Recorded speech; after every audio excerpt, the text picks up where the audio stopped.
Dinig niyo po ako sa likod. Sabi nila, wedding is a day, marriage is a lifetime. Ang wedding ay isang araw lang. Ang marriage ay a lifetime natin. Kailangan pag-usapan. Ang society natin ngayon, ang community natin, is trying to tell us, especially what's happening now in Congress. They're really trying to destroy the family. No? They're really trying to convince us na marriage is something that we can only enjoy temporarily. That's what they're saying. So I want to validate that in this audience. Sino pa ba naniniwala sa marriage, sa perfect marriage sa inyo? Taas ng kamay. Perfect marriage. 1, 2, 3, 4, 5, 6, 7. Medyo nahihiya pa, no? Tama pa ito sinasagot ko. Well, that only shows na ang ating culture is very successful in convincing us that marriage is really not for everybody. That's also the words of Jesus. Pero once na nagpasakop ka, pumasok ka sa marriage, merong benefits yan na built-in. Built-in ang benefits. You can never deny that will really come to both of you. Pag tama daw ang ginagawa according to studies. Ano ba kasi yung effect kapag tama ang ginagawa ng mag-asawa daw according to studies? Lumalago ang buhay economically. Mas umahaba daw ang buhay, yung health.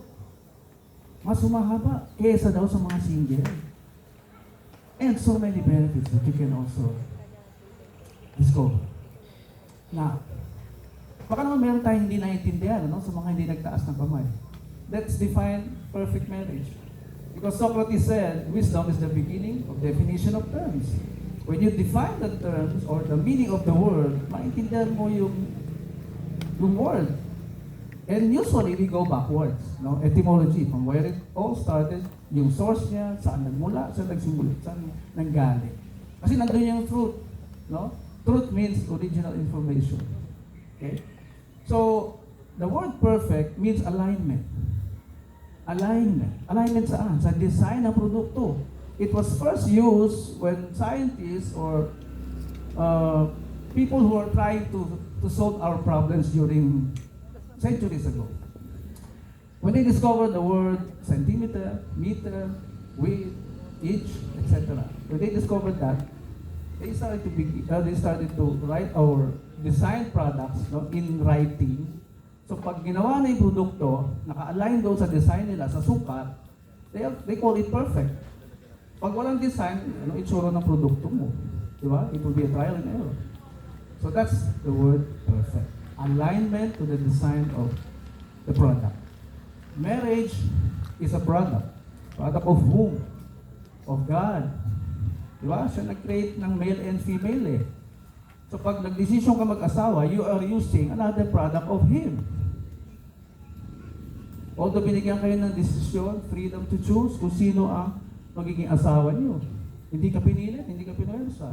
Tama, Louie? Hindi ka rin pinuwersa, Polly? Okay. Hindi ka rin in-influence ng parents mo, ay mag-asawa ka na, matanda ka na, walang ganun. Buti naman. So yun ang hindi pwede pakialaman ng Diyos yung ating freedom to decide.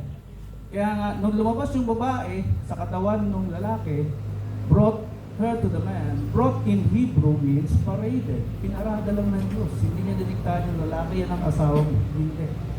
He decided, sabi niya, this is now bone of my bones, flesh of my flesh. Kaya nga merong feeling, no? Natural feeling na hindi niyo mapaglabanan, which is ownership to one another. Pag-aari kita, asawa kita. Pag-aari din kita, asawa kita. You cannot deny that. That's natural. Nature from you. Now, let's study the meaning of the word marriage. According to scientists, marriage is from the word gem. Gem. Stones came the law, pareho kayong gem. So, two precious stones na pinag-iisa para maging pure. Kung paano pag-isahin ng silver, ang gold, inaalis ang mga dumi, water elements, purify by heat, no? Yun yung mga challenges mo bilang mag-asawa. Habang kayo ay pinag-isa, yun ang challenges. Tama lang ang sabihin niyo, maraming challenges sa pag-asawa. Pero that is actually the purpose of purifying yourself. Ano ibig sabihin doon? Pag na-purify na kayo, natanggal na yung masasamang ugali, natanggal na yung mga bisyo, babae, dahan-dahan na magiging isa. At kapag naging isa na, ano na kayong dalawa? You are already a valuable stone. A valuable gem. Ang taas na ng value ng mag-asawa. Kahit sinong sumira, kahit sinong tumesting, malukso, ay hindi kayang gawin ng asawa ko yung sa akin. Tiwala ako sa asawa ko. Pareho kayo mag-isip. So, marriage, Jen, the goal is for you to be one. Dahil pag hindi kayo naging isa, sasapitin nyo yung mga sinasapit ng mga nag-aarali lagi. Pushing for something in Congress. Bakit? Kasi sabi ni Albert Einstein, marriage is a risk, but it would be an enjoyable journey, sabi niya, if you have one spirit. Anong ibig sabihin ng one spirit? Ang isang katawan ay nangangailangan lamang ng isang spirit. Ang isang katawan ay nangangailangan lang ng isang ulo. Dahil ang dalawang ulo, tapos may isang katawan, ang tawag dyan ay monster. Di ba? Fake. Alam ng Diyos, pareho nila kayo nilalang na smart, pareho kayo nilalang na powerful, parehong pwede maging fruitful. Ang tawag dyan, equality. Pero, it only happened in Genesis chapter 1. Nung tumutong ang Genesis chapter 2, nagdesisyon si lalaki maging asawa yung babae. Nagbago ang situation. Alam ng Diyos na magsasabong yung dalawang yan pag hindi ko inayos. Magpapatayin yung dalawang yan pag hindi ko inayos. Anong sabi ng Diyos sa babae? He will rule over you. Genesis 3:19. Kaya, ang problema, lumalabas kapag yung lalaki naman, ayaw mag-take the lead. Wala paninindigan, ayaw mag-desisyon, walang goal, walang direksyon. Magte-take over ang mga babae, sir. At pag nag-take over ang babae sa leadership sa bahay, siguradong hindi kayo matutuwa. Hindi nyo magugustuhan. It's also a natural feeling. Something is violated within you. Ramdam niyo yun. You cannot deny that. Teka muna, bakit yung wife ko nagpapatakbo yung buhay namin? You'll never like it. Bakit? Because merong design na hindi nasusunod. Tapos pag sa babae naman, meron ka rin mababiolate kapag yung husband mo, iniinsulto mo. Kapag yung husband mo, pinalalabas mong malakas kang kumita kaysa sa kanya. That's a violation of his nature. Huwag niyo pong kalilimutan yun. Ang violation of natural law, built-in ang punishment. Kahit hindi kayo magpunta sa korte, mag-aaway at mag-aaway kayo. Ano ang pwedeng ma-violate naman ng mga husband sa mga babae? Scientifically proven, they need love. They are emotional. And do you know how they spell love? A-F-F-E-C-T-I-O-N. Affection. Kapag hindi mo na pinapansin ang asawa mo, yung bang, nandiyan ka naman, asawa kita.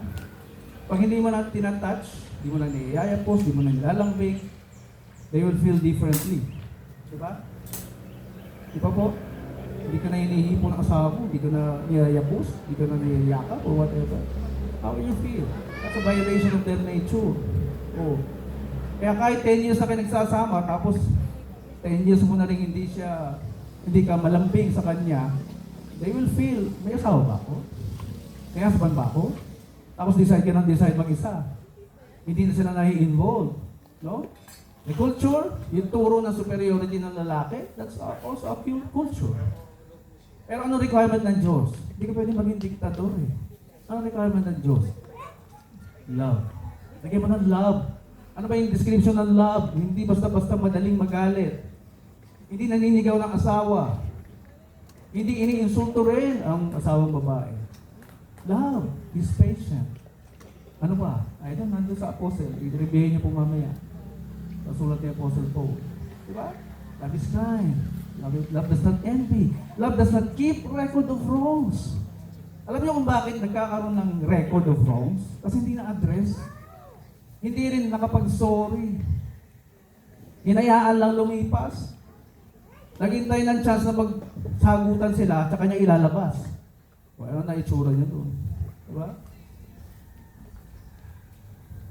Pag sabay kayo nagsasalita sa bahay, ang nakikinig na ay kapitbahay.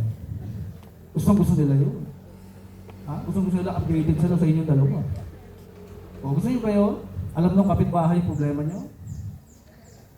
Ang problema sa loob ng bahay ay sinusolve lang sa loob ng tahanan. Okay?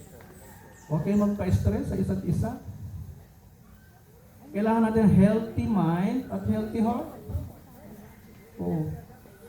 Tingnan niya yung studies ng Harvard for 85 years. They have been doing this all the time.